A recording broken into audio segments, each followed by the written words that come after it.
ناظرین محترم، اکبر بادشاہ مغل سلطنت کا تیسرا حکمران تھا جو اپنے اصلاحی نظریات اور مذہبی رواداری کے لیے مشہور تھا۔ تاہم اس کا ذاتی مذہبی طرز عمل بالخصوص رمضان المبارک کے حوالے سے روایتی اسلامی حکمرانوں سے کچھ مختلف تھا۔ اکبر بادشاہ اور رمضان المبارک کی روٹین۔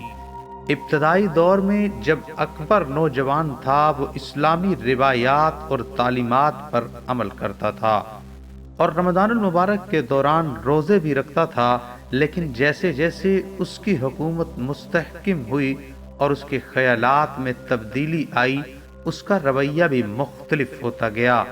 اس کی رمضان کی روٹین کو 3 مختلف ادوار میں دیکھا جا سکتا ہے۔ اس دوران اکبر روایتی اسلامی احکامات کی پیروی کرتا تھا۔ رمضان کے مہینے میں دربار کا معمول حد تک بدل جاتا تھا اور بادشاہ کی مصروفیات، عبادات اور ریاستی امور کے درمیان متوازن رہتی تھیں۔ افطار اور سحری کے وقت اکبر خصوصی درباری محفلیں منعقد کرتا، جہاں علماء اور مشائخ بھی مدعو کیے جاتے۔ قرآن کی تلاوت اور تفسیر کا اہتمام کیا جاتا اور بادشاہ خود بھی مذہبی موضوعات پر گفتگو میں دلچسپی لیتا۔ شاہی باورچی خانے میں افطاری کے لیے خصوصی اہتمام ہوتا، جہاں بادشاہ کے ساتھ درباری اور قریبی رفقا بھی شریک ہوتے۔ 1575 میں اکبر نے عبادت خانہ فتح پور سیکری قائم کیا، جہاں وہ مختلف مذاہب کے علماء سے گفتگو کرتا تھا۔ اس عرصے میں اکبر نے روزے رکھنے اور سخت مذہبی احکام پر عمل کرنے میں کمی کر دی۔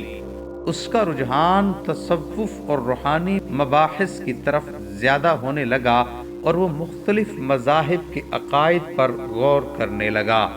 اکبر نے اپنے وزراء اور قریبی ساتھیوں کو بھی زیادہ سخت مذہبی پابندیوں سے آزاد کر دیا، جس کے باعث دربار میں رمضان کے دوران معمول کی تقریبات زیادہ متاثر نہیں ہوتی تھی۔ دربار میں کھانے پینے کی رسومات جاری رہتی تھیں، لیکن اسلامی تہذیب و روایات کے احترام میں دن کے وقت انہیں زیادہ نمایاں نہیں کیا جاتا تھا۔ 1582 میں اکبر نے دین الہی مترادف کروا دیا، جس کے تحت اس نے مختلف مذاہب کے خیالات کو یکجا کرنے کی کوشش کی۔ اس دور میں رمضان کی روٹین مکمل طور پر تبدیل ہو گئی اور اکبر نے باقاعدہ روزے رکھنے سے گریز کرنا شروع کر دیا۔ عبادات اور مذہبی محفلوں کی جگہ فلسفیانہ اور علمی بحثوں نے لے لی۔ دربار میں کھانے پینے پر کوئی خاص پابندی نہ تھی اور ریاستی امور بھی حسب معمول چلتے رہے۔ بعض علماء نے اس کی اس روش کو تنقید کا نشانہ بنایا، لیکن اکبر نے مذہبی سختیوں سے آزادی کو زیادہ اہمیت دی۔ شاہی دربار اور رمضان کے اجتماعات شاہی محل میں عام رعایا کے لیے افطاری کے بڑے انتظامات کیے جاتے تھے۔ غریبوں میں کھانا تقسیم کیا جاتا تھا اور زکوٰۃ و خیرات کا خاص اہتمام ہوتا تھا۔ اکبر خود تو روزے نہ رکھتا تھا، لیکن عام مسلمانوں کو عبادات میں آزاد چھوڑ دیتا تھا۔